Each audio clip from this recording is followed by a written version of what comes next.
Complete the sentence with appropriate preposition. তো আমরা একটা পদান্বয়ী অব্যয় বা প্রিপোজিশন বসাবো এখানে।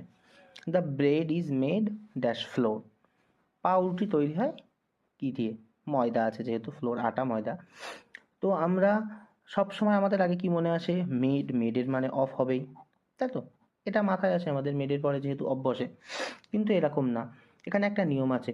যদি আমরা পরিবর্তনটা করার ফলে যদি সেই জিনিসটা একই থাকে তাহলে আমরা অফ লিখি।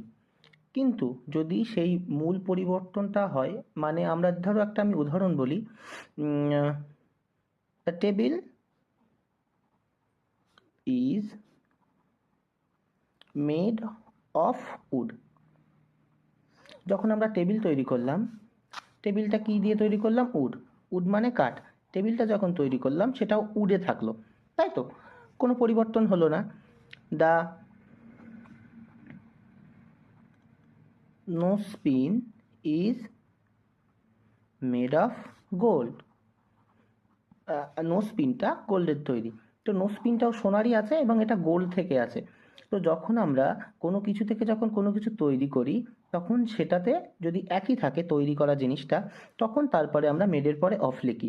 কিন্তু যখন আমরা এখানে ফ্লোর মানে কি? ময়দা।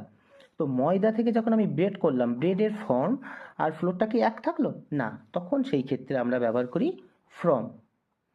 আমি আর একটা উদাহরণ দিই। Card is made from milk. Milk কেন? মিল্ক মানে দুধ, একটা লিকুইড। কিন্তু যখন কার্ড তৈরি করব তখন কিন্তু সেটা লিকুইড থাকবে না। তো বেসিক্যালি এর উৎস থেকে এটার পরিবর্তন ঘটছে।